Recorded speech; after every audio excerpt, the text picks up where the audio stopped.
Buenas tardes, soy el doctor José Tun. Me encargaron darles la plática acerca del manejo de la hipertensión arterial. Pues bienvenidos y vamos a empezar. Muy bien, para empezar vamos a definir lo que es hipertensión arterial. Puse dos definiciones principales, las que rigen a nivel mundial.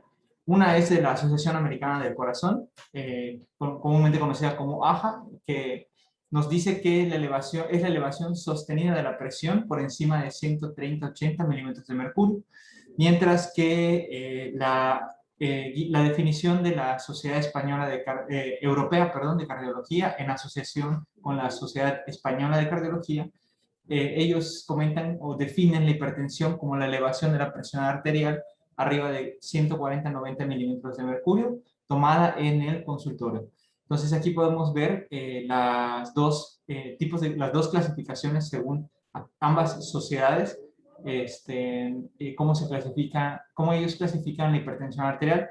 La Asociación Americana del Corazón la clasifica en dos estadios principalmente, a partir de 130-80 milímetros de mercurio ya se clasifica como hipertensión estadio 1 y hipertensión estadio 2 se define en más de 140-90, lo que anteriormente era el punto de corte, ¿no? Según la Asociación Americana del Corazón, se tomó la decisión de disminuir el rango el límite más bien para la presión arterial en base a estudios de seguimiento que se le hizo a pacientes con riesgo cardiovascular, en donde se demostró que mientras mayor cifras de TA consideradas como normales, pues existe mayor riesgo cardiovascular, y que cuando existe una disminución del punto de corte a menos de 130-80 milímetros de mercurio, entonces el riesgo cardiovascular y la probabilidad de que ocurra algún evento cardiovascular disminuye. Mientras la Sociedad Europea de Cardiología, pues ellos comentan que pues no han encontrado diferencia, ¿no?, entre mantener la TA como punto de corte 140-90 o menos. No hay diferencia según los estudios que ellos analizaron. Cabe destacar que pues ambas sociedades son de cada lado del mundo, por lo que la población es diferente. Entonces nos vamos a pegar más a lo que comenta la Asociación Americana del Corazón. Muy bien. Entonces, vamos a hablar un poquito de epidemiología de la hipertensión arterial. La epidemiología es un padecimiento, la hipertensión es un padecimiento cuya prevalencia y riesgo de padecerla incrementan con la edad. El daño está también asociado al incremento de edad, es decir, un paciente mientras más años tenga, o las personas mientras más longevas seamos, tenemos más riesgo de tener hipertensión, más de probabilidades de tener hipertensión, y también más daño de tener una probabilidad más alta de tener un daño por la hipertensión.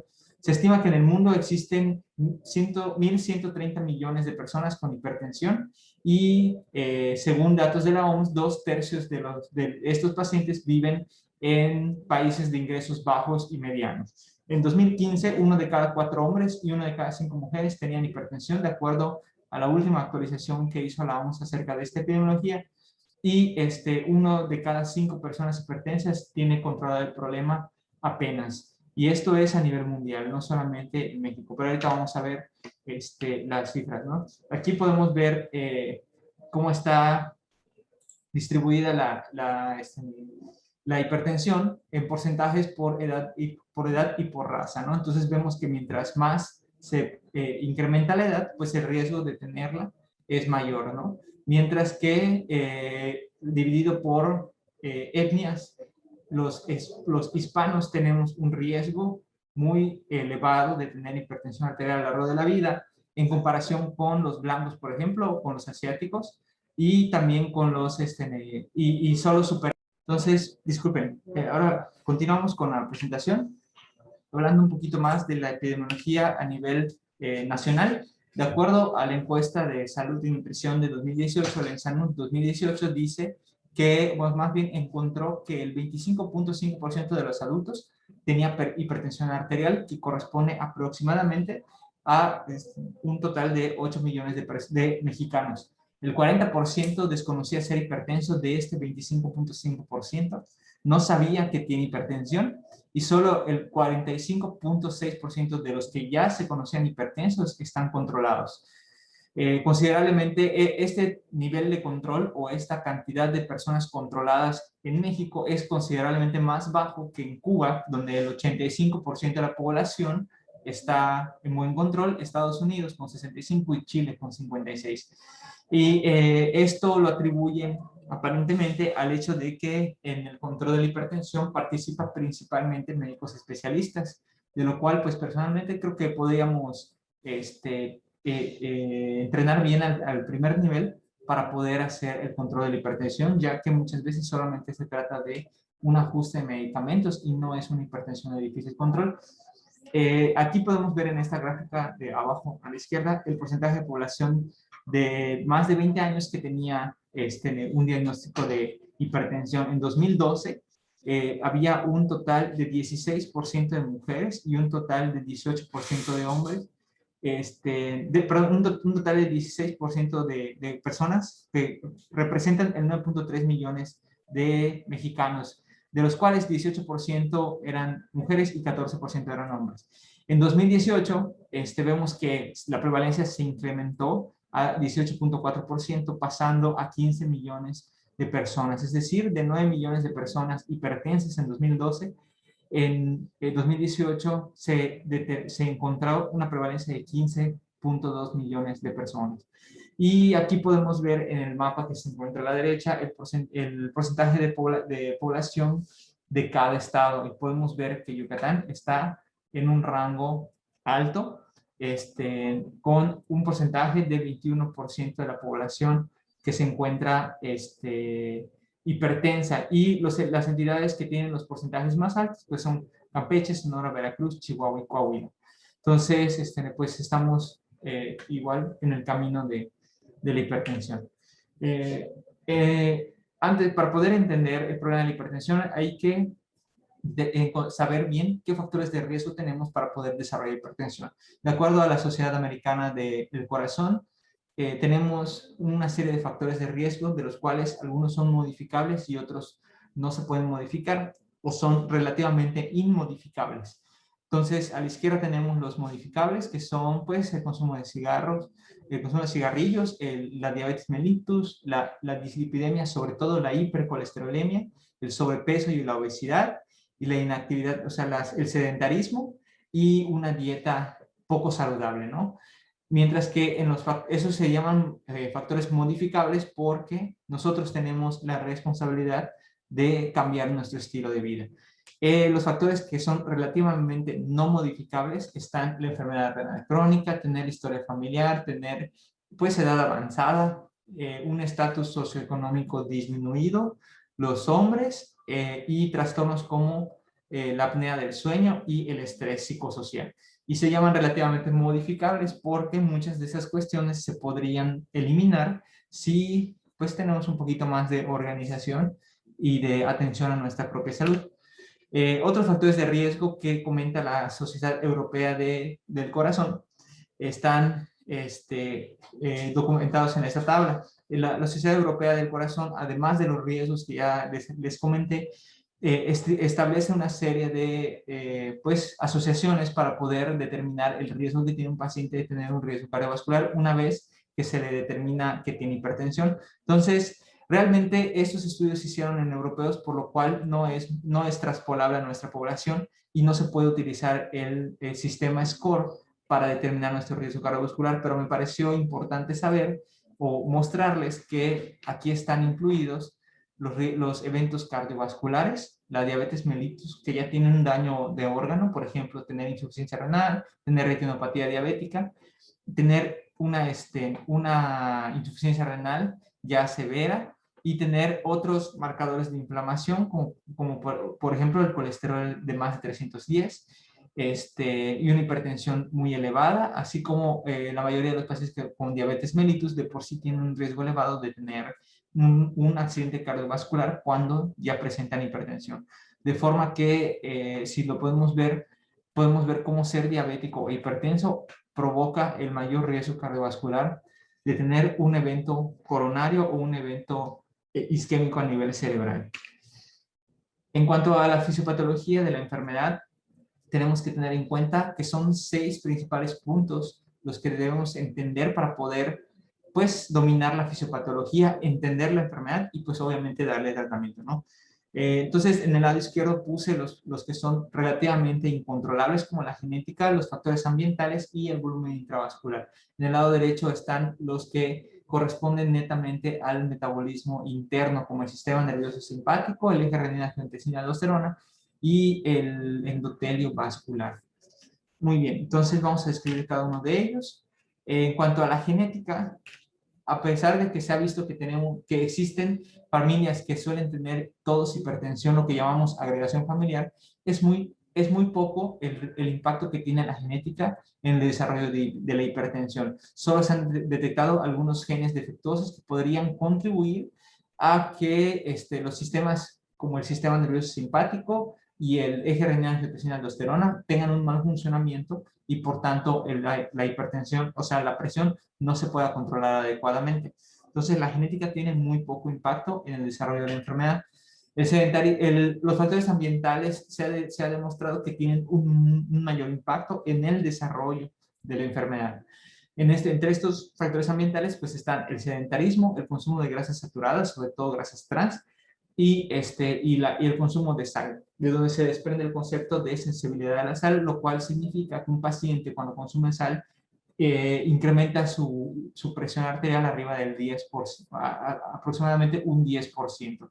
Y esto de consumo de sal tenemos que tener en cuenta que no solo se trata de la sal de mesa o de lo que nosotros percibimos como salado, sino también de unos productos que se llaman sales alcalinas, que contienen en altas cantidades los refrescos embotellados, que permiten que a pesar de pHs muy ácidos, se pueda tolerar la dilución de estas sustancias. ¿Por qué? Pues porque son su buffer, ¿no? Su tampón. Es decir, son sales alcalinas que contrarrestan el pH ácido de los refrescos y por eso se pueden producir, se puede deglutir fácilmente, pero esto siguen siendo sales, entonces contribuyen a la hipertensión. Y son factores ambientales que podemos modificar. En cuanto al volumen intravascular, tenemos que recordar que la presión arterial está determinada por 4 principales componentes, de los cuales 2 forman el gasto cardíaco y 2 forman la resistencia periférica. Es decir, la presión arterial, recordemos que es el resultado de dividir el gasto cardíaco entre la resistencia periférica. Entonces, entendiendo que el gasto cardíaco es el resultado de tener un volumen sistólico por una frecuencia cardíaca y la resistencia periférica va en función de la estructura vascular y de la salud endotelial, que aquí le denominan función vascular. Entonces podemos entender que necesitamos tener en cuenta todos estos 4 factores para poder captar la fisiopatología, y algunos de estos son modificables en cuanto al tratamiento, ¿no? Son abordables para el tratamiento y muchos de ellos están en experimentación para encontrar nuevas dianas terapéuticas. Ahorita vamos a explicar un poquito más de eso. También es muy importante que recordemos que el sistema nervioso simpático tiene una participación importante. De ahí se desprende el estrés, el miedo, la ansiedad, como no tantos desencadenantes, pero sí grandes contribuyentes a mantener la hipertensión. Entonces, el sistema nervioso simpático es algo muy importante. Sin embargo, hasta el momento no se ha podido encontrar una diana terapéutica eficaz para disminuir la hipertensión en base a este sistema. Lo que sí hemos logrado encontrar es el control del eje renina-angiotensina-aldosterona. Por lo tanto, vamos a hacer un repaso rápido de este sistema para poder entender a dónde actúan los fármacos. Recordemos que el eje renina-angiotensina-aldosterona funciona en base a la volemia que existe en el cuerpo, la tasa de filtrado glomerular, y todo comienza en la mácula densa, donde se detecta una baja cantidad de cloro y de sodio que se encuentra en el túbulo contorneado distal, y por tanto el cuerpo lo infiere como una disminución de la tasa de filtrado glomerular, lo cual se infiere a su vez como una disminución en el volumen intravascular. Por lo tanto, se libera el angiotensinógeno desde estas células de la mácula densa, se convierte a través de la renina, también secretados en el aparato yuxtaglomerular que se encuentra justo al lado de la mácula densa, se convierte en angiotensina 1. Esta angiotensina 1 se vierta la sangre a través de los túbulos de los capilares peritubulares y ahí viaja hasta el pulmón, en donde la quinasa 2 del receptor de angiotensina lo convierte en angiotensina de 1 a angiotensina 2. Y a su vez se degrada, degrada la bradicinina en péptidos inactivos. Esa es la causa de que los inhibidores de la ECA pues produzcan tos al permitir que la bradicinina pues no sea degradada. La angiotensina 2 por el otro lado, una vez transformada o creada en el pulmón, viaja por el torrente sanguíneo hacia los receptores vasculares de angiotensina, de los cuales tenemos tipo 1 y tipo 2.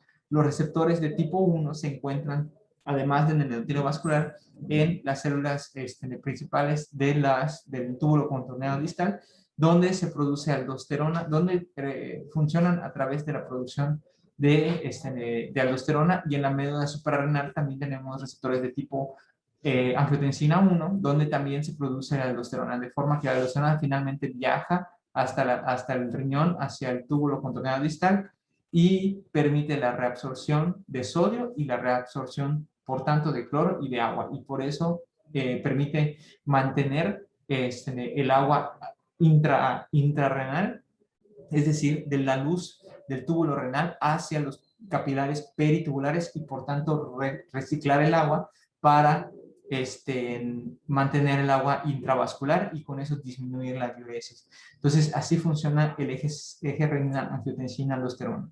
Y por último, el componente vascular. Son tres principales conceptos que debemos entender. Uno es la rarefacción capilar, que significa la propia resistencia al flujo a nivel de los capilares. Recordemos que gran parte del flujo a los tejidos, más bien el flujo a los tejidos, se es regulado por el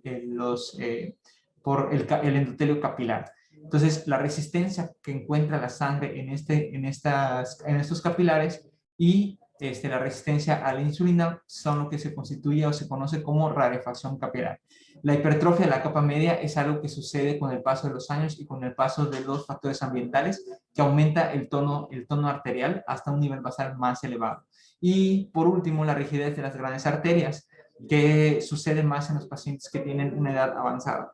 En la población de la tercera edad existe una menor adaptación a la sístole y una menor capacidad de reservorio de estas arterias, y por tanto la presión es menos tolerada y no tiene una buena respuesta el endotelio a ella, por lo tanto tiende a elevarse. Entonces, finalmente, la conjunción de todos estos factores va a hacer que se produzca algo que se conoce como lesión endotelial. La lesión endotelial va a llevar a la disminución en la producción de óxido nítrico, que lo tenemos en la imagen como NO. Entonces, al no producirse óxido nítrico, todos los efectos antitrombóticos de homeostasis y antiadhesión y antimigración de los monocitos se disminuye, y con eso la vasorelajación y el efecto antiproliferativo también se inhibe, permitiendo así finalmente la proliferación de células endoteliales y la proliferación de factores protrombóticos e hipertensivos, por lo cual existe una contracción vascular, y eso incrementa la resistencia al flujo y por tanto incrementa la presión arterial y disminuye finalmente el gasto cardíaco. El cuadro, ahora vamos a hablar ya de entrada al tema, el cuadro clínico de la hipertensión arterial. ¿Por qué se le llama el asesino silencioso? Pues recordemos que no es un término que se ha adjudicado, se ha utilizado desde hace muchos años, porque no produce síntomas específicos la enfermedad hasta que se produce un evento cardiovascular, y entonces pasamos de estar asintomáticos a tener una enfermedad específica, ¿no? Pero esas enfermedades suelen ser graves, por lo tanto debemos tener siempre en mente que no vamos a encontrar síntomas característicos de la presión de hipertensión arterial. Los únicos datos que se han recabado que son relativamente específicos son la cefalea por hipertensión, que suele ser matutina, y occipital. Es un dato que, si el paciente nos lo refiere, debemos de realizar toma de presión para poder determinar si se trata de hipertensión sostenida. Otras menos específicas son los mareos, las palpitaciones, la fatiga fácil y la impotencia, que son más inespecíficos, pero que si el paciente nos lo refiere, también debemos de hacer screening para hipertensión arterial. Son los únicos que se podrían referir por parte de los pacientes, como síntomas de hipertensión arterial, pero la mayoría de ellos no los refieren. Los síntomas por los que normalmente los pacientes van a consultar en relación con la hipertensión arterial provienen de la enfermedad cardiovascular hipertensiva, es decir, remodelamiento cardíaco, hipertrofia ventricular, finalmente insuficiencia cardíaca, o de manifestaciones de hipertensión secundaria, como por ejemplo el paciente con Cushing, el paciente con hiperaldosteronismo, tiene sintomatología específica de la enfermedad y no propia de la hipertensión que causa esta enfermedad. ¿Cómo vamos a hacer el diagnóstico? Si el paciente no tiene un cuadro clínico característico, entonces, ¿cómo hacer el diagnóstico? Realmente se tiene que hacer un screening. No se ha visto que el tamizaje de la población en busca de hipertensión, pues permite detectar todo ese gran porcentaje de pacientes que no se conoce hipertenso. Por lo tanto, nos tenemos que basar en el tamizaje de la población sana o aparentemente sana para poder encontrar al paciente hipertenso y no esperar a que el paciente sea ya tenga un cuadro clínico inespecífico o peor, una enfermedad ya establecida como un accidente cardiovascular. A la derecha, entonces nos vamos a tener que basar en la toma de la presión arterial para poder hacer el diagnóstico de la enfermedad. En la tabla de la derecha es tomada de las guías de la hipertensión de la Sociedad Europea de Cardiología. Nos establece una serie de parámetros donde debemos tomar en cuenta y realizar para poder asegurar que la presión que le tomamos al paciente es la adecuada y no es una desviación o un sesgo por una falla técnica, ¿de acuerdo? Entonces, entre las cosas que tenemos que ver es que el paciente esté sentado completamente, confortablemente, a gusto, en aproximadamente 5 minutos antes de realizar la presión, la toma de la presión. Se deben de realizar tres tomas de presión, perdón, de forma seguida, solo realizarlas cuando el paciente se está observando que no varíen más de 10 milímetros de mercurio. Adicionalmente, también tenemos que hacer los pacientes con presiones inestables, valorar que no tengan trastornos como una arritmia, ¿de acuerdo? Como podría ser los pacientes con fibrilación auricular, que son, recordemos que la fibrilación auricular también incrementa su prevalencia con el aumento de la edad, de forma que es bastante común que coincida fibrilación auricular con hipertensión y que una lleve a la otra y viceversa. También debemos de acordarnos de tomar la presión con el aparato adecuado. De acuerdo a las guías de americanas y europeas de la hipertensión, ambas coinciden en que el brazalete debe tener una longitud de aproximadamente 12 a 13 centímetros y una anchura de 35, una longitud, perdón, de 35 centímetros y una anchura de 12 a 13 centímetros, de tal manera que pueda cubrir más todos los 3/4 superiores del brazo en el que se va a tomar y además que le pueda dar más de una vuelta al brazo del paciente, ¿de acuerdo? Entonces eso es algo muy importante, ya que las tomas con baumanómetros que le quedan pequeño al paciente sobreestiman la hipertensión, es decir, producen unas lecturas arriba de lo que debería de ser, y las que se toman con brazaletes muy grandes infraestiman la presión, es decir, nos dan lecturas más bajas de las que son realmente. Entonces es algo muy importante, que creo que casi nadie toma en cuenta o nadie lo realiza. Además debe de ser posicionado el manguito al nivel de la altura del corazón, es decir, debemos de colocar al paciente de tal forma que su brazo, el cual va a ser medido, pues tiene que estar a la altura del corazón. Y debemos de utilizar el método auscultatorio, donde se usen la fase 1 y la fase 5 de los ruidos de Korotkov para poder identificar la presión sistólica y la presión diastólica respectivamente. Esa es la técnica que se debe hacer, disminuyendo el manguito, o más bien, perdón, disminuyendo la presión del manguito aproximadamente de 3 a 5 milímetros de mercurio por segundo, de tal manera que si elevamos la presión del manguito hasta 200 milímetros de mercurio, nos debe de llevar más de 2 minutos en tomar la presión, y creo que eso es algo que tampoco nadie nunca hace, se toma la presión en menos de 30 segundos, lo cual es incorrecto. Otra cosa que debemos hacer es tomar la presión en ambos brazos, sobre todo en la primera visita, ¿no? Para poder determinar la diferencia que tienen ambos brazos y obviamente tomar las siguientes tomas de presión para el control del paciente en el brazo que tenga el valor más alto de los dos. Y también debemos de realizar la presión, tomar la presión de pie 1 a 3 minutos después de que el paciente se pone de pie, después de estar en una posición sentada, en todos los pacientes que queramos excluir hipotensión ortostática. Esa es la única recomendación para tomar la presión de pie. Si no, tiene que ser en sedestación. Y por tanto, debemos de también auscultar la frecuencia cardíaca pues para darnos cuenta de si tenemos arritmias concomitantes que puedan hacer erróneas las interpretaciones de los ruidos del Korotkoff. Recordemos que no todos los latidos, en una arritmia no todos los latidos producen un pulso y eso es lo que debemos de evitar. Del lado izquierdo está la propaganda, la campaña de la Asociación Americana del Corazón para que el paciente se realice una toma de presión por sí mismo. Esto se conoce como monitoreo ambulatorio de la presión arterial, que básicamente nos explica todo lo que acabamos de explicar en la tabla que tenemos al lado. Entonces, tenemos aquí una serie de cosas que pueden suceder, eventos clínicos que pueden suceder cuando tomamos la presión. Existen pacientes en quienes se detecta ocasionalmente nada más cifras elevadas, pero que el resto del día o cuando se los toman ellos mismos, pues se encuentran normales, ¿no? Y entonces estos pacientes normalmente se refieren que tienen sintomatología vaga y a pesar de que podamos encontrar cifras normales de presión arterial cuando se toman en el consultorio o las que ellos refieren, pues debemos de hacer un abordaje un escrutinio más delicado para poder diagnosticar o indagar en una hipertensión enmascarada. Entonces, de aquí parten patrones de presión basados tanto en la medición del consultorio o la medición en la casa del paciente, ¿no?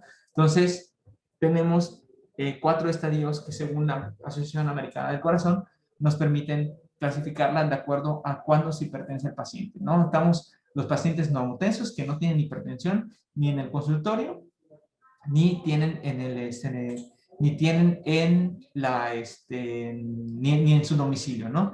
Los pacientes que tienen hipertensión sostenida, que son los pacientes que ya los diagnosticamos como hipertensos, que tienen hipertensión en ambos escenarios, y existen estos dos conceptos muy importantes. La hipertensión enmascarada, que es la hipertensión que sucede cuando el paciente se toma la presión en su casa, pero cuando va al consultorio no se detecta que esté hipertenso. Y el fenómeno de bata blanca que todos conocemos, que es al revés, se produce solamente cuando se toma en el consultorio, pero en casa siempre está normal. Entonces, ¿cuál es la importancia de estos dos patrones adicionales de hipertensión? Pues que los dos conllevan un mayor riesgo cardiovascular, lo mismo que tener la hipertensión de manera sostenida. Por lo tanto, a todos hay que darles tratamiento. Entonces, para poder identificar a esta problemática, surge el monitoreo ambulatorio de la presión arterial. ¿Qué es el monitoreo ambulatorio de la presión arterial? Es un dispositivo programable y portátil que permite medir la presión arterial cada hora o cada 30 minutos, dependiendo de cómo se programe, durante 24 a 48 horas, independientemente de la actividad que tenga el paciente. A su vez, el paciente debe de, o se le pide que se haga un diario de las actividades que va a realizar ese día para poder tener una mejor interpretación. Y solo el 70%, perdón, debe de tener un 70% de mediciones interpretables para poder considerar que la prueba o el método diagnóstico se llevó a cabo con certeza o con confiabilidad. Y nos permite encontrar patrones que no son identificables en la toma del consultorio. Muy bien, entonces de aquí la Sociedad Europea de Cardiología nos dice que tenemos una serie de patrones. Entonces, la hipertensión del consultorio la definen como aquella que se mantiene como más de 140-90. Son niveles o puntos de corte para los diversos tipos de patrones. Cuando tenemos un monitoreo ambulatorio de la presión arterial, que es este que tenemos aquí, el ambulatorio IBP, tenemos puntos de corte dependiendo del momento en el cual se haga la toma de la presión. Cuando en el tiempo diurno, que es el daytime, o cuando el paciente está despierto, el punto de corte es más de 135-85. Cuando el paciente está dormido o el tiempo de noche es más de 120-70, se considera que está hipertenso. Cuando se hace todo el récord de las 24 horas, un promedio de más de 130-80 nos arroja que el paciente es hipertenso. Y también cuando el paciente principalmente se quedó en su casa y no realizó ninguna actividad, entonces el promedio es de 135-85, el punto de corte. ¿De acuerdo? Entonces, eso también debemos de tener en cuenta cuando un paciente nos refiere que tiene hipertensión, pero que no se la podemos documentar de forma constante como para definirlo como paciente hipertenso para tratamiento. Entonces aquí a la derecha pues les pongo un dibujo de un equipo de mapeo, de los que se usan actualmente. El estudio de la presión arterial en casa, conocido como mapeo, surgió o se conoció un concepto llamado variabilidad de la presión arterial, el cual es muy importante y en el cual tenemos que tener el conocimiento de su existencia y también de su manejo, porque es el determinante del riesgo cardiovascular principal, que es el principal determinante del riesgo cardiovascular que otorga la hipertensión arterial. La variabilidad de la presión arterial se le denomina a las variaciones espontáneas que tiene la presión arterial durante las 24 horas del día. Es muy importante recordar que la presión arterial, dependiendo del momento en el que se la tomes, va variando. Va a variar minuto a minuto, hora a hora, segundo a segundo incluso.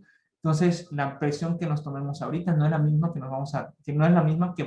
va a resultar de tomarnos en 5 minutos, 10 minutos, en 2 segundos. Estos periodos, estas variaciones corresponden a periodos cortos de contractilidad y relajamiento vascular que responden a todos los factores fisiopatológicos que vimos en el control de la presión arterial. Recordemos que todo es un estado dinámico y no solamente un estado estático de manejo o de homeostasis. La variabilidad de la presión arterial tiene valores diurnos mayores y valores nocturnos menores de presión arterial, y el ejemplo de esta variabilidad normal de la presión arterial con un patrón normal de presión arterial es el que tenemos en el dibujo, donde observamos como en el día, desde las 12 del día hasta las 10 de la noche, el paciente tiene variaciones, incluso algunas bastante amplias, como alrededor de las 4 y alrededor de las 8 de la noche, pero siempre en aproximadamente el rango de 100 de presión sistólica, ¿no? Y una presión diastólica menor, mientras que durante la noche, que está marcado aquí con negro, desde las 10 hasta las 6 de la mañana, pues la presión, el promedio de esta variabilidad disminuye para volver a ascender conforme el paciente despierta, lo que se conoce como un hipernormal o patrón normal de la variabilidad de la presión arterial. Esta información nos da el mapeo. Entonces, de este estudio de la variabilidad de la presión arterial se encontró que en un estudio realizado en 2007 se encontró que de todos los pacientes hipertensos, casi el 50% son lo que conocemos como non-dipper, es decir, que su presión nocturna no disminuye durante el sueño. El 40% se trata de pacientes dipper, que son los patrones más fisiológicamente posibles. Un pequeño porcentaje, el 2-3%, se habla de dipper extremo, que disminuye demasiado, cuya significancia no se ha logrado determinar al 100%, y el porcentaje restante, que es aproximadamente un 10%, son pacientes que se conocen como riser, en los cuales, al contrario de disminuir la presión arterial durante la noche, incrementa.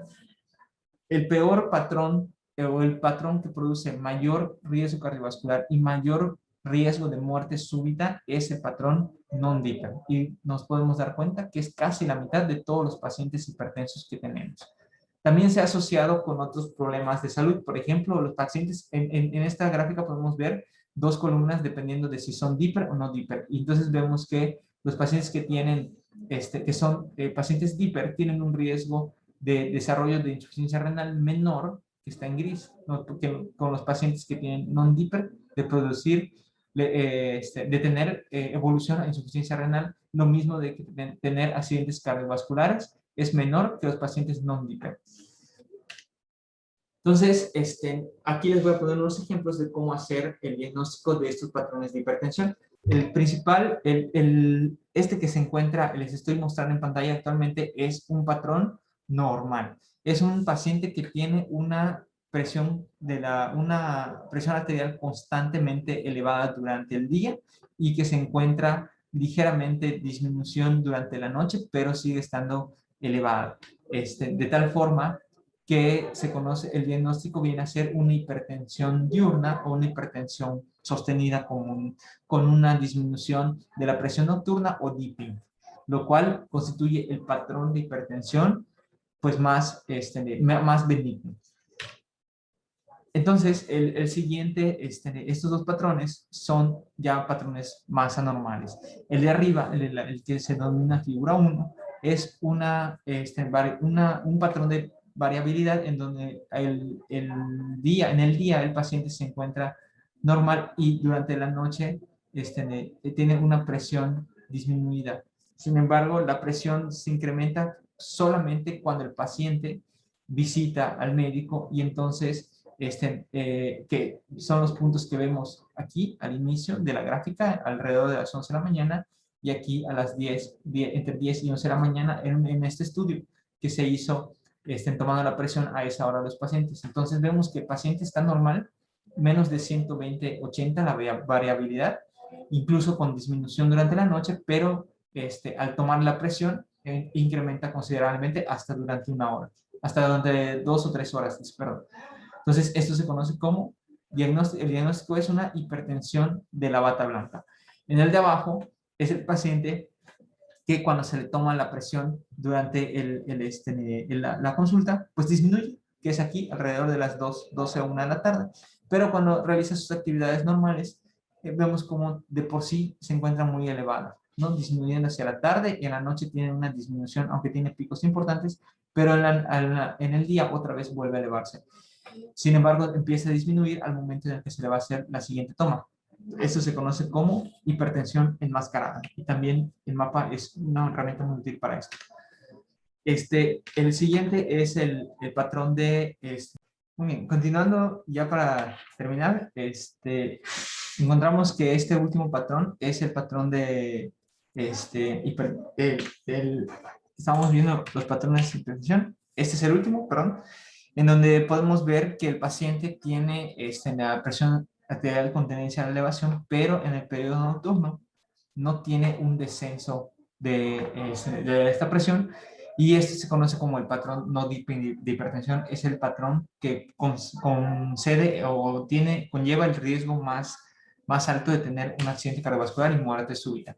Entonces, una vez que tenemos, en conclusión, el mapeo es una herramienta muy importante para poder ajustar o realizar el tratamiento de hipertensión de forma más correcta, de forma más fina y más importante para poder tener un control real de la hipertensión, ¿no? Entonces, a todos los pacientes que ya tengamos en control de hipertensión, que no hemos logrado tener un control real de la presión, que nos reportan que tienen elevaciones de presión o al contrario, disminución de la presión en algún punto del día, que ellos detectan sintomáticamente, pues entonces deberíamos de hacer un mapeo para poder determinar qué patrón tiene y entonces poder encontrar esto. Otra indicación del mapeo es encontrar a los pacientes que tienen un riesgo cardiovascular más elevado en relación a sus otros marcadores, por ejemplo, el colesterol, el ácido úrico, ser diabético, y a esos pacientes hay que encontrar si tienen un patrón non-diper porque suelen coexistir y entonces estos tenemos en cuenta que tenemos que tener un control más estricto de la presión arterial. Otras cosas que tenemos que tener en cuenta al momento de hacer el diagnóstico de hipertensión es que tenemos que hacer una serie de estudios para descartar causas secundarias de hipertensión. Entre las causas, entre los datos físicos son los que encontramos a la derecha. Tenemos que fijarnos en el hábito del paciente, en los signos de daño a órgano causado por hipertensión, que nos habla de hipertensión más elevada o hipertensión en salvas, que corresponde con algunas patologías, sobre todo las neuroendocrinas, y causas de hipertensión secundaria, donde nos tenemos que fijar del aspecto de la piel, donde como ejemplos ponen aquí las manchas de café con leche, que son propias de los pacientes con neurofibromatosis o con feocromocitoma, palpación de riñones grandes o de soplos renales que pueden corresponder tanto a enfermedad poliquística renal como enfermedad renovascular o hipertensión renovascular con coartación de la aorta. Eso es muy importante, la comparación de los pulsos femoral con radial para detectar coartación aórtica, signos de la enfermedad de Cushing, signos de enfermedad tiroidea, son los datos más importantes que tenemos que ver en un paciente a realizar la exploración física. Entonces, de entrada, después de tomar la presión arterial, hay que auscultar carótidas, auscultar tórax, determinar el ritmo cardíaco, buscar datos de bocio, fijarnos en el hábito del paciente, auscultar el abdomen en busca de soplos renales y fijarnos de las piernas para buscar hiperpigmentación, como en el caso de los pacientes con hiperaldosteronismo u obesidad central con estrías, en el caso de los pacientes con enfermedad de Cushing. Y todos estos laboratorios que se encuentran a la izquierda son los que tenemos que solicitar al paciente de entrada en la primera valoración para poder, una vez establecido el diagnóstico, para poder determinar dos cosas. Uno, la posibilidad de que tenga alguna enfermedad secundaria que produzca una hipertensión y además establecer el riesgo cardiovascular completo del paciente.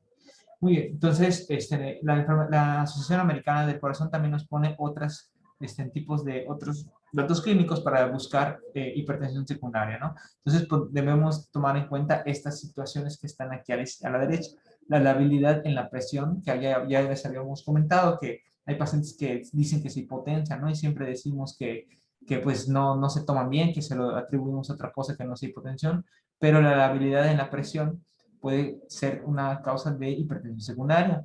El exceso de ronquidos o de hipersomnolencia que puede contribuir a un SAOS, el prostatismo que puede ser parte de la enfermedad renal crónica, la debilidad muscular, los músculos, los calambres musculares que pueden provenir de enfermedades, o sea, pueden ser causadas por hipocalemia y provenir de enfermedades como el hiperaldosteronismo o el hipertiroidismo en un bocio tóxico multinodular, la pérdida de peso, palpitaciones, intolerancia al calor como en el hipertiroidismo, el edema, la fatiga y la emisión frecuente que es la enfermedad renal, historia de reparación de coartación aórtica, obesidad central, cara de luna llena y lesiones purpúricas fácilmente demostrables como la enfermedad de Cushing, abuso de sustancias y también antecedentes familiares de causas secundarias de hipertensión. Muy bien, entonces una vez que ya encontramos a nuestro paciente y lo clasificamos como hipertensión esencial, pues hay que darle tratamiento. No existe en sí una combinación de fármacos o un fármaco ideal para iniciar. Debemos individualizar nuestros tratamientos con cada paciente, pero para poder individualizarlo tenemos que tener en cuenta estos puntos que tenemos que recordar y unos puntos que son imperdonables que olvidemos. Entonces, a la izquierda pongo los puntos a recordar, los cuales son, tenemos 5 clases de fármacos aprobados para el control de hipertensión. No hay más. Todos los demás fármacos que no entran en estas 5 clases no son aprobados para control de hipertensión. Es mejor combinar que manejar dosis plenas. Es decir, si ya tenemos un IECA o un ARA, en lugar de utilizar las dosis plenas, primero debemos de añadir un segundo fármaco con un mecanismo de acción diferente. La terapia combinada inicial es la terapia de mayor efectividad, aunque el paciente tenga una hipertensión que no amerite, entre comillas, tener terapia combinada. Es mejor combinar primero desde el principio y después desescalar. La terapia combinada mejora la adherencia terapéutica, es algo muy importante que hay que tener en cuenta y actualmente ya existen las píldoras únicas que traen 2 o 3 fármacos. Y la combinación inicial más eficaz es un IECA de larga duración con un calcio antagonista de larga duración. Es decir, un IECA como por ejemplo el lisinopril y un calcio antagonista como el felodipino. Muy bien. Y lamentablemente, pues eso no lo tenemos aquí disponible, ¿verdad? En nuestro sistema de salud, pero pues sí podríamos de repente obtenerlo o combinar un IECA con un calcio antagonista de duración larga. No hay, las cosas que no debemos de olvidar son las siguientes. No hay evidencia que sustente el uso inicial de beta bloqueadores fuera de una patología que lo amerite o de en una población que lo amerite, como los pacientes de raza negra. Es necesario evitar combinar dos fármacos con similar mecanismo de acción o con un similar resultado clínico. No tienen efectos aditivos y sobre todo la combinación de un IECA con un ARA2 no solamente no mejora el control de la presión, sino que contribuye a incrementar la mortalidad de los pacientes con hipertensión. Por lo tanto, está proscrito. Esta tablita, esta estrella, se puede encontrar en la guía 2013 de la Sociedad Europea de Cardiología y la Sociedad Española de Cardiología, que nos hace un esquema muy sencillo y muy fácil de recordar para realizar la combinación de tratamiento antihipertensivo, en donde podemos observar tres cosas importantes. Uno, los grupos farmacológicos que se les había comentado, son 5 los grupos farmacológicos y otros antihipertensivos que no están totalmente aprobados. Tenemos también en color negro, en color verde, todas las combinaciones que han demostrado una eficacia clínica a través de los años, y tenemos en negro o en líneas punteadas las combinaciones que han ofrecido menos eficacia, pero que siguen siendo eficaces para los pacientes hipertensos, y en rojo tenemos la única combinación que no debemos de hacer. Entonces es algo muy sencillo. Un ejemplo muy fácil es combinar una tiazida con un calcio antagonista, o combinar una tiazida con un inhibidor de la ECA, o una tiazida con un ARA2. ¿De acuerdo? Lo único que no debemos hacer es combinar un ARA2 con un inhibidor de la ECA. Todo lo demás está permitido. Estos 5, perdón, son las combinaciones más comunes, más eficaces, y el resto de las combinaciones se puede utilizar, pero tiene relativamente menor eficacia. No quiere decir que no le vaya a funcionar al paciente, porque recordemos que debe ser tratamiento individualizado, pero si estamos ante un paciente de primera vez, tenemos menor probabilidad de lograr el control de la presión con estas combinaciones. Por último, el seguimiento y los objetivos. Tenemos que tener estas tablitas en mente, darles seguimiento a los pacientes de forma cada 5 años cuando la presión está óptima, cada 3 años cuando ya está elevada la presión, aunque no se clasifique todavía como hipertensión, y de manera anual cuando ya tenemos una presión al límite de la hipertensión, así como de manera más seguida a los pacientes que ya tenemos una presión ya documentada, y a ellos hacerles mapa y por tanto decidir si se hacen más visitas para poder realizar un control eficaz de la presión arterial, manteniendo estos objetivos, ¿no? Recordemos que por edades hay que tratar de ajustar nuestro tratamiento para que tengamos una presión entre estos rangos, y junto con tomar en cuenta el evento cardiovascular que haya tenido el paciente o cuando no tiene. Un ejemplo, paciente que ya tiene diabetes mellitus, que tiene entre 65 y 79 años, debemos de tener una presión sistólica entre 130 y 140 y una presión diastólica entre 70 y 80. Es decir, no nos debemos de pasar de 140, 80 de presión arterial en el paciente diabético que tenga 75 años, por ejemplo. ¿De acuerdo? Entonces, esta es la forma de utilizar esta tablita. Obviamente es muy difícil recordar todo eso. Tenemos que estar repasando y también estar buscando las tablas constantemente. Pues no me queda nada más que agradecer. Gracias por su atención. Buenas tardes. Buenos días a todos. Vamos a empezar puntualmente en vista del foro que ya tenemos en línea. Continuando con esta serie de charlas de temas relacionados y acciones dirigidas a la atención de calidad e integral de nuestros pacientes. En los siguientes minutos les voy a hablar sobre las recientes actualizaciones sobre la reanimación cardiopulmonar en niños. Me permito presentarme, soy la doctora Verónica León Burgos, yo soy médico pediatra y actualmente pues en la parte de hospitalización, terapia intermedia de aquí de nuestro Hospital Oram, Y también soy instructor de PALS, o sea, lo que es el soporte vital básico y avanzado para la vida en niños. Entonces vamos a comenzar con este tema. No les avanzo.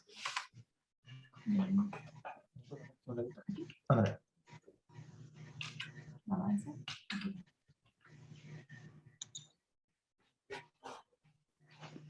Un momentito para que cambiemos la diapositiva.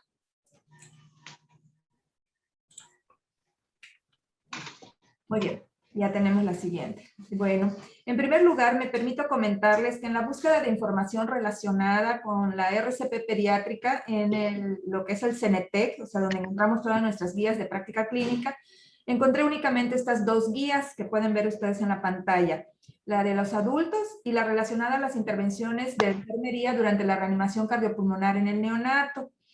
No encontré ninguna guía en este momento sobre la reanimación cardiopulmonar en niños. Y esto es hablando del paciente, del bebé, después de que sale de la sala de partos y hasta la edad adolescente. Estas dos guías que pueden ustedes ver, pues la de adultos tiene su última actualización en 2017 y la de las intervenciones de enfermería es del 2018. Esto quiere decir que en relación a lo que yo hoy les voy a hablar, con las últimas actualizaciones 2020, pues nuestras guías aún no han sido actualizadas, al menos estas dos de las que disponemos. Bueno, ese es uno de los motivos por los que los pediatras nos apegamos en este tema de las guías de RCP, de reanimación cardiopulmonar y atención cardiovascular de emergencia, a los lineamientos internacionales.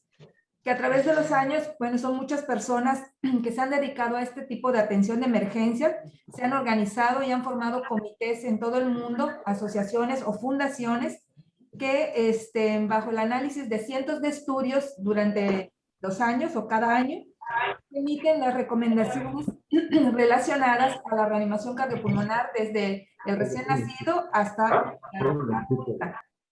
Desde 1992,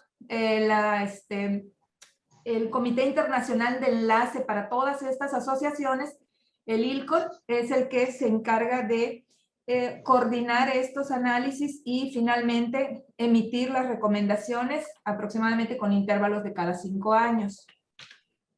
Entonces, así es como la ciencia de la reanimación, aunque tenga un avance continuo año con año, estas guías se publican en intervalos de 5 años, salvo en alguna situación en donde la ciencia indique o nos encuentre algún factor de los que, o algún punto de los que ya estaban recomendados, surja algún cambio, modificación o algo nuevo y que el pronóstico influya directamente en la sobrevida de nuestros pacientes, pues se emite con anterior, o sea, con menos tiempo, como sucedió aquí en el 2018, o sea, entre el 15 y el 20, en el 2018 tuvimos algunas aclaraciones o modificaciones a las guías previas.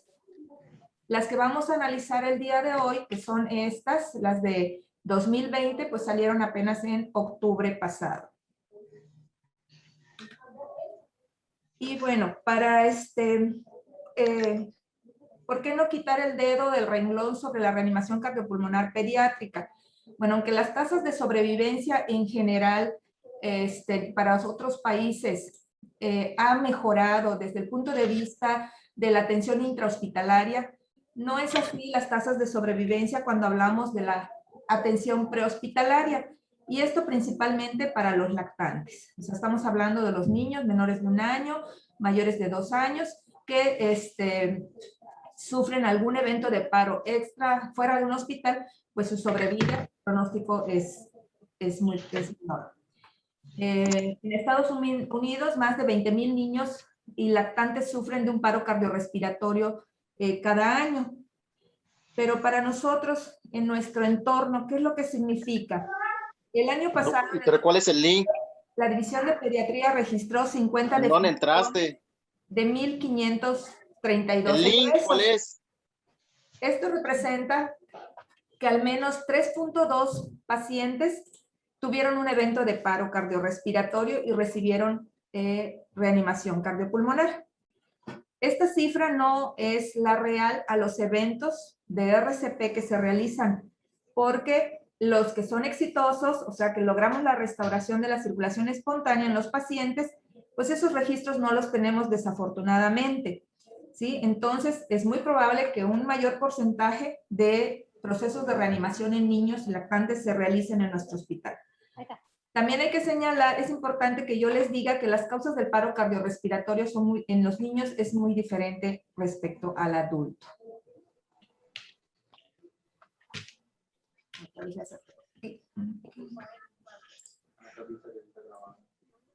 Ok, entonces, ahora, para iniciarnos, entrarnos un poquito en el tema, vamos a definir en primer lugar, vamos a considerar el paro cardiorrespiratorio como el cese de la actividad cardíaca con manifestaciones de pérdida de la conciencia, pulso y respiración. Asimismo, a ver. El soporte vital pediátrico lo vamos a definir como la secuencia de maniobras, acciones, procedimientos y medicamentos en la atención de situaciones que amenazan la vida, como es el paro cardiorrespiratorio.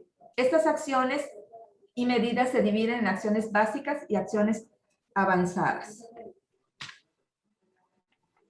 El soporte vital pediátrico el soporte vital tiene una base científica, como ya les mencioné, a través del consenso que hacen las organizaciones que se dedican al estudio de la ciencia de la reanimación. Pero no, esto cómo llega finalmente a modificar la supervivencia de nuestros pacientes y su pronóstico. Bueno, esto tiene que ir de la mano de una educación eficiente, ¿sí? Más implementaciones locales, o sea, en nuestro entorno, que cada institución tendrá que linear con el fin último de que nuestra sobrevivencia y pronóstico neurológico para nuestros pacientes pues sea el mejor. Estas charlas pues tienen como objetivo esto, ya estaríamos aquí entrándonos un poquito en lo que es la educación y implementación local de medidas para mejorar la supervivencia de nuestros niños que sufren paro cardiorrespiratorio. De estas últimas recomendaciones del 2020, que salieron en las guías 2020, fueron 13 los aspectos en los que se hicieron énfasis. Algunos sufrieron cambios, algunos son nuevos, y que en una forma rápida de lectura, pues vamos a decir que existen algoritmos, se hubieron cambios en algoritmos y ayudas nuevas visuales, en 5 de ellos. También se hicieron modificaciones en las frecuencias de las ventilaciones proporcionadas a los pacientes, el uso de los tubos endotraqueales, alguna recomendación sobre el uso de la presión cricoidea, el uso de la adrenalina, monitoreo de la presión arterial invasiva durante la RCP, el manejo del estado convulsivo y epiléptico posparo, y énfasis en el nuevo eslabón, como ahorita vamos a ver en otras diapositivas, que se relaciona a la recuperación postparo. Manejo de shock séptico y líquidos y aminas, reanimación equilibrada en choque hipovolémico hemorrágico, reanimación en emergencia por opiáceos, reanimación en malformaciones cardíacas y reanimación en pacientes con hipertensión pulmonar. Como pueden ver, son varios aspectos y bueno, vamos a tratar algunos de ellos en una forma un poquito más énfasis por ser los más frecuentes y otros pues los vamos a señalar verbalmente nada más. Muy bien. Comenzaremos con esta imagen que es la imagen de la cadena de sobrevivencia pediátrica. Es uno de los principales apoyos visuales con los que contamos y está directamente relacionada con la sobrevivencia de los pacientes y el pronóstico. En la parte intrahospitalaria y extrahospitalaria podemos ver que tiene 6 eslabones. Antes eran 5, o sea, era hasta aquí. El eslabón que se agregó es está relacionado con lo que es la recuperación o rehabilitación de los pacientes que han sufrido un paro cardiorrespiratorio y han recibido RCP. El siguiente punto de este algoritmo visual es bueno, aquí, como pueden ver, la calidad de vida de un niño está en relación directa a todos los eslabones. No vamos a describir todos porque sí nos va a ganar el tiempo. Es importante saber que tenemos un eslabón más en esta. Muy bien. En relación siempre a apoyos visuales, que son los algoritmos o tarjetas con las que contamos para poder hacer un poco más ágil y recordar fácilmente los pasos sistemáticos sin saltarnos ninguno, en el algoritmo de paro hubieron modificaciones y énfasis en lo que es en asistolia y actividad eléctrica sin pulso. También bradicardia con pulsos, taquicardia con pulso. Estos solamente sufrieron modificaciones, pero hubieron dos nuevos algoritmos. Uno es el asociado al consumo de opiáceos, tanto para personas legas, o sea, no médicos, como para los profesionales de la salud, prehospitalarios e intrahospitalarios. Y también el algoritmo de lista de comprobación de atención postparo. Este último algoritmo nos permite llevar un registro de los puntos críticos que van a modificar o pueden influir directamente en el pronóstico de nuestro paciente. Entonces, es un algoritmo nuevo, pero que va a ser muy importante para nosotros de aquí en adelante.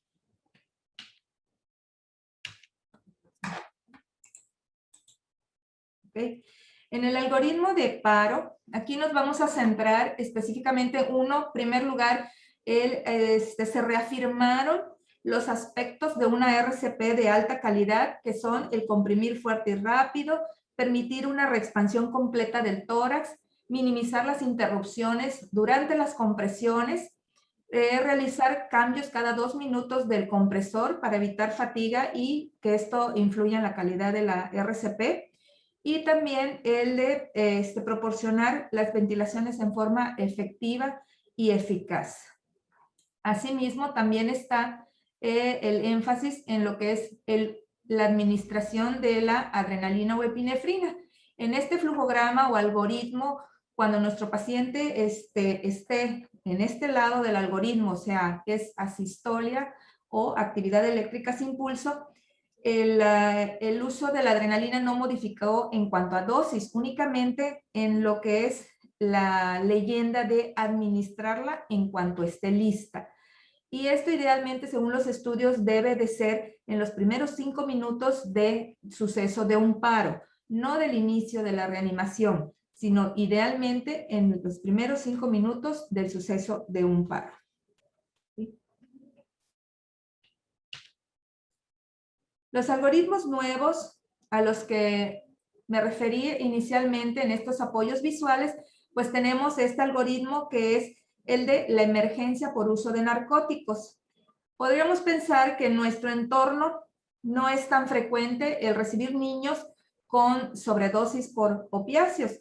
Sin embargo, la realidad es que lo desconocemos nuestra prevalencia. Lo que sí sabemos por percepción de la atención de urgencias en nuestro hospital es que cada vez vemos más casos de niños de edad escolar adolescente que han ingerido sustancias tóxicas de abuso, como puede ser el alcohol, la marihuana, los psicotrópicos y también narcóticos como la heroína y el crack. Sin embargo, no tenemos registros de ingresos por intoxicaciones propiamente o sobredosis de estas últimas.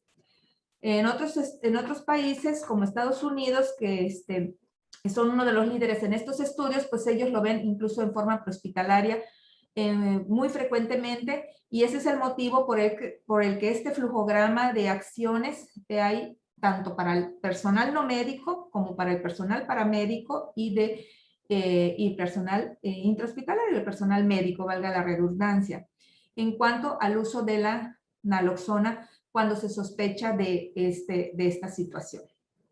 Se hace énfasis en una RCP de alta calidad, Bueno, el uso temprano de la naloxona. El otro algoritmo nuevo es únicamente tal vez muy chiquita la letra, no se percibe adecuadamente igual en sus pantallas, pero es el de los componentes de los cuidados post-paro del paciente pediátrico. Bien. Hasta este punto se revisaron todos los apoyos visuales tanto los que se reafirmaron como los dos nuevos. Ahorita vamos al punto de los cambios en la frecuencia de las ventilaciones. Este es un punto crítico en el soporte vital básico. Y el cambio de la recomendación sobre las ventilaciones es para el paciente que recibe RCP, pero que puede ser para el paciente que tiene pulso y solo requiere ventilaciones asistidas. Esto es a lo que nosotros llamamos ventilaciones de rescate. O bien en el paciente que tiene un tubo endotraqueal, que también puede ser que tenga pulso y solo requiere ventilaciones, o para aquel que está en un proceso de RCP, pero está intubado. Antes nosotros proporcionábamos o nos recomendaban dar una ventilación cada 3 a 5 minutos en lactantes y una cada 6 a 8 en niños. Ahora las guías nos dicen que vamos a dar una ventilación cada 2 a 3 segundos, con un total de entre 20 y 30 ventilaciones por minuto. Se estandarizó para cualquier edad, lactante o niño, este rango de ventilación, ya que cae en sus límites superiores para ambos grupos y hace más sencilla el recordar cómo vamos a dar nuestras ventilaciones en estas situaciones. En cuanto al paciente que está recibiendo RCP, ventilaciones durante la RCP con una bolsa, válvula, mascarilla, o también pues lo conocen como el nombre de AMBU, pero esa es una marca, el nombre real es bolsa de reanimación. Estos niños reciben 15 compresiones por 2 ventilaciones durante 10 veces en lactantes y hasta la pubertad, hasta antes de los signos de pubertad. Y en niños con signos de pubertad o mayores vamos a dar 30 compresiones, 2 ventilaciones por 5 veces. Esto se mantiene igual para las guías 2020. Se reafirmó en relación a las ventilaciones no exceder estas recomendaciones, o sea, no hiperventilar, ya que el resultado pues, puede ser comprometer el estado hemodinámico de nuestros pacientes. Muy bien. Este otro punto, de los tubos endotraqueales. Aquí puse una imagen de un tubo endotraqueal con balón. Antes era aceptable utilizar tubos endotraqueales con o sin balón a cualquier edad y se recomendaba el uso del balón solo si durante la ventilación con bolsa se observaba distensibilidad pulmonar comprometida o con resistencia y se ponía con el objetivo de disminuir fugas. Los estudios últimos estudios evidenciaron que el uso de tubos endotraqueales con balón a cualquier edad es seguro, si llevamos sobre todo una técnica cuidadosa, ¿verdad? Disminuye el número de recambios de la cánula o de reintubaciones. Muchas veces sucede que al término de un proceso de RCP y ya está intubado el paciente, se mueve y se sale. Entonces, hay que reintubar al paciente. Entonces, el uso de estos tubos con balón, pues evita esas reintubaciones y, por supuesto, mayor compromiso a nuestro paciente. Asimismo, reduce el riesgo de aspiraciones de contenido gástrico hacia la vía aérea. Entonces, únicamente tenemos que ser muy cuidadosos en nuestra técnica, considerar siempre el tamaño del tubo, su posicionamiento y, por supuesto, la presión que le ponemos al baloncito, que no sea mayor de 20 a 25 centímetros de agua o de aire. Otra maniobra, que se hizo énfasis en estas guías es la de la maniobra de presión sobre el cricoides. No se recomienda su uso rutinario. Eso es lo que nos dicen actualmente las guías. Esto es porque se ha visto que nos atrasa en lograr una intubación exitosa. En lo que yo voy haciendo una presión que me permita ver, puedo atrasar la intubación de mi paciente y no disminuye tampoco, como se creía antes, el riesgo de aspiración del contenido gástrico y finalmente eso es lo que hizo que ya no se recomiende su uso rutinario durante el proceso de la intubación. Y esto pues tiene su sustento científico en un índice de éxito de intubación y que no disminuye el riesgo de aspiración de contenido gástrico. el uso de la adrenalina durante la RCP.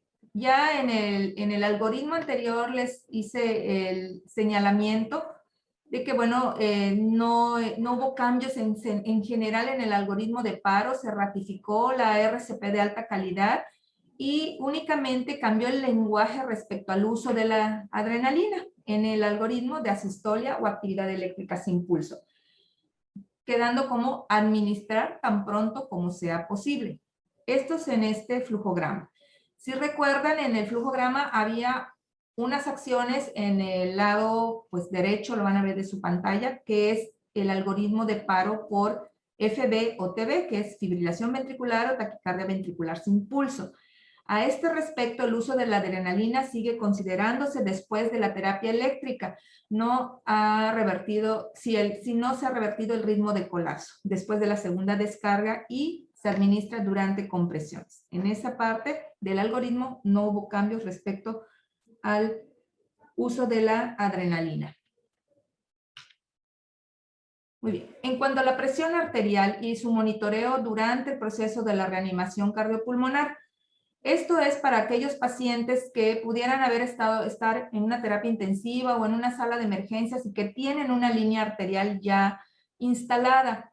En esos pacientes, si sufren paro cardiorrespiratorio, el monitoreo de la presión arterial nos ayuda para vigilar la calidad de nuestra RCP. Y el parámetro que nos va a ayudar en este proceso va a ser nuestra TA diastólica, ¿sí? Manteniéndola al menos en 25 milímetros de mercurio en lactantes y al menos en 30 milímetros de mercurio en niños mayores. Si nosotros logramos mantener estos pacientes con esta presión arterial diastólica porque tenían el monitoreo y realizamos una RCP de alta calidad, se ha visto que mejora las tasas de supervivencia y pronóstico neurológico a largo plazo. En relación a convulsiones, es bastante frecuente que pacientes que han sufrido un paro cardiorrespiratorio y reciben reanimación pueden presentar estados convulsivos o epilépticos, ya sea en forma visible o no visible. O sea, ¿esto qué quiere decir? Que hay pacientes que no vemos movimientos anormales, pero sin embargo pueden estar convulsionando después de haber sufrido un paro. Y estas crisis convulsivas o estado epiléptico empobrece la supervivencia y el pronóstico neurológico de nuestros pacientes.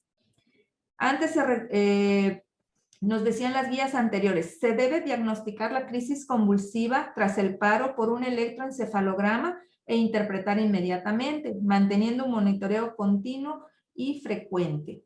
Y nos ponían, considere el tratamiento convencional de un estado epiléptico según cualquier otra etiología.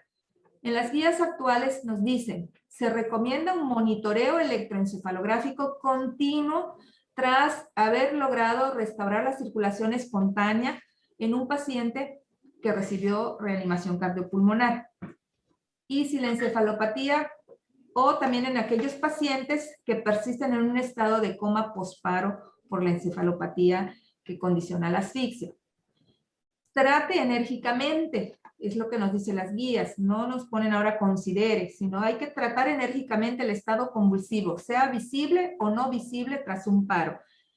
Esta parte de las convulsiones no visibles, pues por supuesto necesitaríamos tener a nuestros pacientes monitoreados continuamente, como aquí se recomienda, por un electroencefalograma a pie de cama de nuestros niños. Estas son pues necesidades con las que no disponemos en este momento, pero pues ojalá un día podamos tener monitoreo en nuestros pacientitos. Muy bien. En relación al sexto eslabón, ¿sí? Al apoyo y evaluación de los sobrevivientes. A eso se refiere el sexto eslabón. Una vez que si un paciente sufrió un paro cardiorrespiratorio, recibió reanimación cardiopulmonar y se logró una restauración exitosa de la circulación y logra ser egresado, estos pacientes deben recibir una atención formal y multidisciplinaria sobre necesidades no solo físicas, sino cognitivas y psicosociales. Por eso es que la rehabilitación debe ser integral, ¿sí? Y deben de ser sometidos a una evaluación neurológica y atención médica por al menos un año posterior al evento. Esto también debe aplicar este apoyo al cuidador primario, no solo al paciente, ya que las repercusiones de toda esta situación, por supuesto que también se ven reflejadas en la familia, en el cuidador primario y por supuesto también en la comunidad. Es por eso que los servicios de salud pues tienen que adecuar todos sus servicios a pacientes que han tenido esta situación y han sobrevivido a un paro. De ahí que tengamos que tener nosotros muy en cuenta que la recuperación va más allá de la hospitalización para lograr los mejores resultados, sobre todo a largo plazo. En relación, bueno, a estos puntos sobre lo que es el manejo del choque séptico y el uso de líquidos y vasopresores en pediatría. Bueno, antes se recomendaba utilizar bolos de 20 mililitros por kilo en cualquier tipo de choque. En las guías 2015 se hizo énfasis en que en las situaciones febriles bajemos a 10 mililitros por kilo el bolo durante el estado de choque. Ahorita nos dicen nuestras guías, es razonable la administración de volúmenes de cristaloides entre 10 y 20 mililitros. Y esto es con la finalidad de evitar sobrecargas en nuestros pacientes, haciendo una reevaluación frecuente, por supuesto. Entonces, este es un punto que sufrió modificación en estas guías. Y en relación al tipo de aminas a utilizar cuando mi estado de choque no lo logro revertir con líquidos, nos recomiendan el usar como vasoactivos primarios a la adrenalina o a la noradrenalina en infusiones. Y si no tenemos, pues nuestra segunda opción va a ser ahora la dopamina. Y en relación al uso de corticoides, antes ni siquiera se mencionaba el uso de corticoides en las guías para el manejo de choque séptico, aunque habían otros estudios que sí la apoyaban. Ahora las guías de RCP y ACE nos dice es razonable considerar en choque refractario a vasoactivos. Y esta es una recomendación nueva, lo mismo que nuestros vasoactivos iniciales. Muy bien. En relación a choque hemorrágico hipotensivo, bueno, el manejo de los líquidos, de cristaloides como manejo inicial, eso sigue vigente, pero sí nuestro paciente, una vez que se establezca que el origen del choque hipotensivo es de origen hemorrágico, se recomienda que en cuanto estén disponibles los hemoderivados, hagamos un uso balanceado de ellos. ¿Qué quiere decir esto? Que transfundamos paquete globular, plasma y plaquetas en ese orden después de mi primera y segunda carga de líquidos. Y en la reanimación en emergencia por opiáceos, salió aquí. En la reanimación en emergencia por opiáceos, bueno, ya vieron el flujograma, el algoritmo, verás, se hace énfasis en el soporte básico o avanzado, más el uso de naloxona temprano, tanto para prehospitalario, legos o trabajadores de la salud. Y el uso puede ser intranasal o intramuscular. Situaciones especiales, hay algoritmos nuevos. No voy a ahondar en ellos por las características pues, de la charla y de que somos un grupo muy heterogéneo en estas. Pues, también el tiempo no me alcanzaría. Pero hay algoritmos nuevos para situaciones de pacientes que sufren paro cardiorrespiratorio por miocarditis, para aquellos pacientes cardíacas y que su fisiología es de ventrículo único, para pacientes que tienen hipertensión pulmonar y también pues el rubro de soporte vital extracorpóreo. Estos 4 puntos no los voy a tratar, pero es importante que sepan que son algoritmos nuevos en estas guías de práctica clínica. Pero sí, voy a recalcar la importancia de la RCP de alta calidad y sus componentes, porque esto nos involucra a todos, tanto prehospitalario, personal no médico y los que nos dedicamos niños en emergencia. Los puntos de calidad de una RCP de alta calidad, pues son comprimir rápido en una frecuencia de 100 a 120 por minuto, comprimir el tórax al menos 1/3 de su diámetro, ¿verdad? Permitir que éste regrese completo a su posición normal antes de la siguiente compresión, que no estemos interrumpiendo, o sea, minimicemos las interrupciones a menos de 10 segundos y que las ventilaciones sean eficaces. En el caso del personal que no es médico, se recomienda que pues únicamente den compresiones de alta calidad.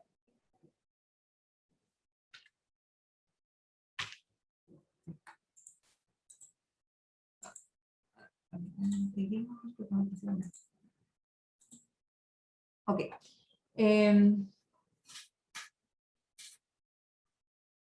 Hay una situación especial pues a la que nos estamos enfrentando ya desde hace un año, ¿verdad? Es la RCP y COVID-19. En esta situación, bueno, cuando se da la RCP, no voy a ahondar mucho en esto porque en otros hospitales o en otros países se recomienda que esta se proporcione o cuando se va a intubar al paciente, pues en habitaciones con aislamiento respiratorio, presión negativa o salas de aislamiento para infecciones en el aire, porque pues no disponemos de ello. Pero sí podemos limitar el número de personas que participan durante la reanimación cardiopulmonar y esta pues se va a hacer en forma habitual. Este es el flujograma de algoritmos para paro en pacientes sospechosos o como casos confirmados por COVID. Entonces, a recalcar pues que el manejo de la vía aérea y sobre todo por aquí arribita la protección del personal en forma correcta y adecuada. Ejemplos visuales de aditamentos que podemos tener para estos casos, ¿verdad? Que son los filtros especiales. También se puede utilizar, como ven aquí, un plástico transparente sobre el manejo de la vía aérea del paciente o si estuviera recibiendo compresiones, también así lo podemos hacer. Y cuando vamos a asegurar la vía aérea, pues idealmente debe ser con videolaringoscopía para disminuir aerosolización en estos casos.